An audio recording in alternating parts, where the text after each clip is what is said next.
भारत ने पाकिस्तान से 25 अगस्त को होने वाली विदेश सचिवों की बैठक को रद्द कर दिया है। विदेश मंत्रालय के प्रवक्ता सैयद अकबरुद्दीन ने इसकी पुष्टि की है। उन्होंने कहा कि जब भारत की तरफ से रिश्तों को बेहतर बनाने की कोशिशें की जा रही हैं, ऐसे वक्त में पाकिस्तानी उच्चायुक्त का तथाकथित कश्मीरी नेताओं को बुलाना पाकिस्तान का दिखाता है कि बातचीत को लेकर वो कितना गंभीर है। उन्होंने कहा कि पाकिस्तान भारत के अंदरूनी मामलों में दखल दे रहा है। अकबरुद्दीन ने कहा कि ऐसे में भारतीय विदेश सचिव सुजाता सिंह की इस्लामाबाद यात्रा से कुछ भी हासिल नहीं होगा, लिहाजा ये वार्ता रद्द कर दी गई है। तो बड़ी खबर इस वक्त की, भारत और पाकिस्तान की जो विदेश सचिव स्तरीय वार्ता 25 अगस्त को पाकिस्तान की राजधानी इस्लामाबाद में होनी थी, उसे कैंसिल कर दिया गया है, उसे रद्द कर दिया गया है। विदेश मंत्रालय के प्रवक्ता सैयद अकबरुद्दीन ने इसकी पुष्टि खुद की है। उन्होंने कहा कि जब भारत की तरफ से रिश्तों को बेहतर बनाने की कोशिशें की जा रही है, ऐसे वक्त में पाकिस्तानी उच्चायुक्त तथाकथित कश्मीरी नेताओं को बुलाकर ये दिखाना चाह रहे हैं कि ये दिखाता है उनका ये रवैया कि बातचीत को लेकर उनका मुल्क पाकिस्तान कितना गंभीर है।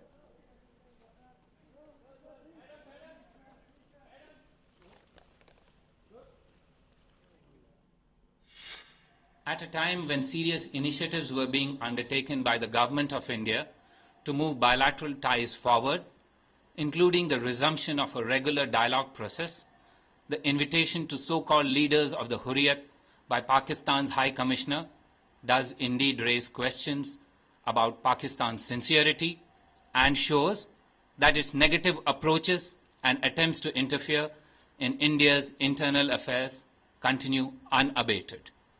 Indian Foreign Secretary therefore conveyed to the Pakistani High Commissioner today in clear and unambiguous terms that Pakistan's continued efforts to interfere in India's internal affairs were unacceptable.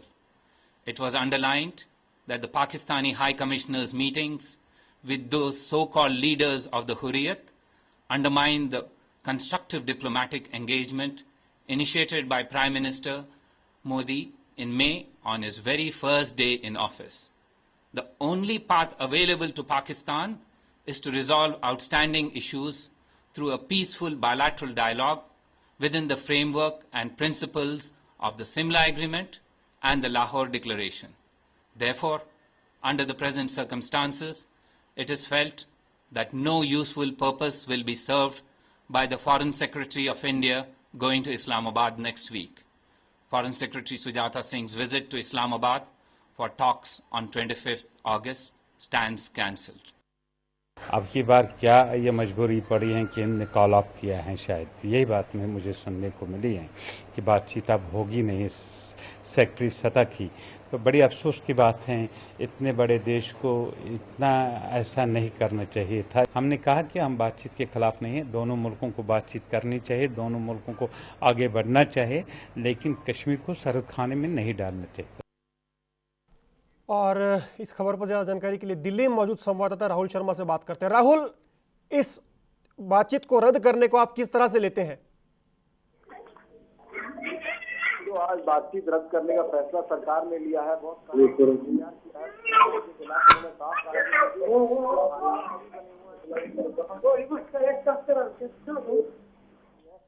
आज ही हुर्रियत के नेता मिले थे से, तो कहीं ना कहीं वो नाराजगी जाहिर करते हुए भारत में 25 तारीख को इस्लामाबाद में विदेश सचिव स्तर की बैठक होनी थी, उन्हें निरस्त कर दिया गया कि साफ भारत का रुख खड़ा है कि भारत के जो आंतरिक मामले हैं उसमें पाकिस्तान अगर हस्तक्षेप करेगा तो कहीं भी ये जायज नहीं है, और इसीलिए उन्होंने विदेश सचिव की स्तर की जो बातचीत थी उसे रद्द कर दिया है।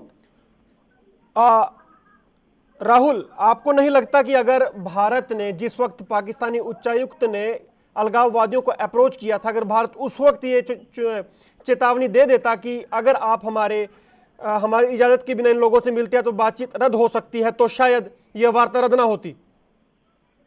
बिल्कुल, देखिए, अगर सरकार की तरफ से पहले इसके आगे कदम उठाए जाते तो कहीं ना कहीं ये बात जो आज उच्चायुक्त से मुलाकात हुई है उसे रोका जा सकता था, कि कल कुछ हुर्रियत के नेता है शायद उनसे मिलने की कोशिश करेंगे, लेकिन जो सुजाता सिंह है आज सीधा उन्होंने फोन किया है पाकिस्तान के हाई कमीशन को जो दिल्ली में है और नाराजगी जाहिर की है कि इस तरह से आप नहीं कर सकते हैं। और इसलिए एक और दूसरी वजह ये मानी जाएगी, पिछले 1 महीने के अंदर जम्मू कश्मीर के क्षेत्र के अंदर 13 बार सीज फायर का उल्लंघन हुआ है, उससे भी नाराजगी जाहिर की है, और जो आज मुलाकात जो हुई है उसको भी आज काफी तरह भारत ने एहतियात किया है। जी राहुल, बहुत बहुत शुक्रिया इस तमाम जानकारी के लिए। और इसी खबर पर हमारे साथ जुड़ रहे हैं श्रीनगर से हमारे संवाददाता इरफान कुरैशी। इरफान, बातचीत रद्द हो गई है, घाटी में क्या प्रतिक्रिया है इसको लेकर? बिल्कुल रूपक, मैं आपको बता दूं, क्यों ही ये खबर आ गई कि फिलहाल जो हाई कमिश्नर का जो टॉक है उसको फिलहाल रद्द किया गया, जो 25 अगस्त को होने वाला था। हमारी कुछ देर पहले कुछ अलगाववादी संगठन से बात हुई, चाहे आप मीरवाइज की बात करें या जम्मू कश्मीर लिबरेशन फ्रंट के यासीन मलिक की बात करें। हालांकि उन्होंने इस पूरे टॉक्स को वेलकम किया और उनका ये मानना है कि इंडिया और पाकिस्तान जो है उनके बीच कश्मीर का जो मसला है वो उसके लिए हुर्रियत लीडर दी पार्टीज है और उनके साथ बात करने में कोई हर्ज नहीं होना चाहिए। अगर इंडिया और पाकिस्तान के लीडर्स पाक हाई कमीशन से बात कर सकते हैं तो अगर अलगाववादी नेता कश्मीर के हैं तो उनसे बात करने में क्या दिक्कत हो सकती है। तो कहीं ना कहीं कुल मिलाकर फिलहाल अगर सेपरेटिस्ट की बात करें वो इस पूरे टॉक को जो है वेलकम करें, लेकिन वही जो मेन स्ट्रीम पॉलिटिकल पार्टीज है वो बिल्कुल बीजेपी को खासतौर पर सेंटर को आड़े हाथों लेते हुए उनका ये मानना है, खासतौर पर जो कांग्रेस की लीडर है कि कांग्रेस की जब सरकार थी तब जो है सेपरेटिस्ट का जो टॉक था वो नहीं होने दिया और खासतौर पर बीजेपी लगातार उसके खिलाफ विरोध करता रहा।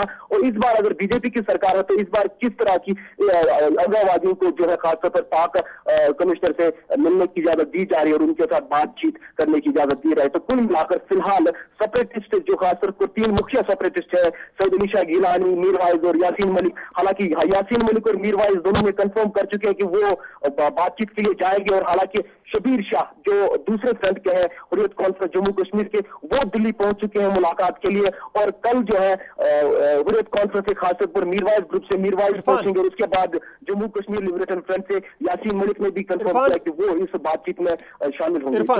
इरफान, ये तो बात खैर अलगाववादियों के नजरिए से हुई, नेताओं के नजरिए से हुई। अगर वादी की आवाम की बात करें तो क्या जिस दौरान अलगाववादियों को दिल्ली से न्योता दिया गया था पाक उच्चायुक्त के द्वारा, वादी की आवाम किस तरह से ले रही थी उसे?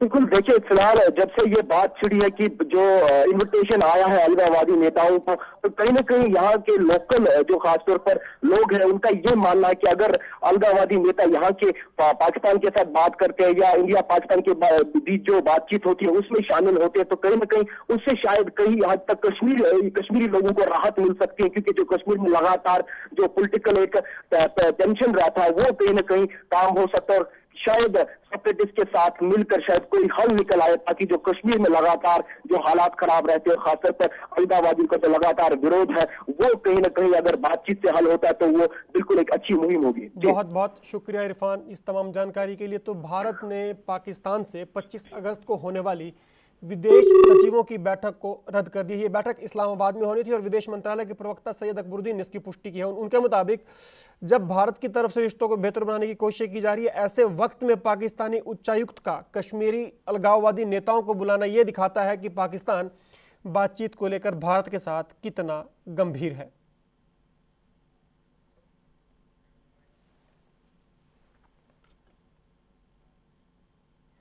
पाकिस्तान के हाई कमिश्नर ने भारत और पाकिस्तान के बीच इस्लामाबाद में विदेश सचिव स्तर की बातचीत से पहले दिल्ली में विचार के लिए कश्मीर के अलगाववादी नेताओं को न्योता दिया है। बातचीत में शामिल होने के लिए हुर्रियत कॉन्फ्रेंस के नरमपंथी धड़े के अध्यक्ष मीरवाइज उमर फारूक और हुर्रियत कट्टरपंथी धड़े के अध्यक्ष सैयद अली शाह गिलानी और वरिष्ठ अलगाववादी नेता शब्बीर अहमद शाह को न्योता दिया गया है। JKLF अध्यक्ष मोहम्मद यासीन मलिक को भी बातचीत के लिए बुलाया गया है। अलगाववादी नेता शब्बीर शाह ने पाक उच्चायुक्त अब्दुल बासित से जहां आज मुलाकात की, वहीं हुर्रियत नेता मीरवाइज उमर फारूक, सैयद अली शाह गिलानी और यासीन मलिक कल उनके साथ मुलाकात करेंगे।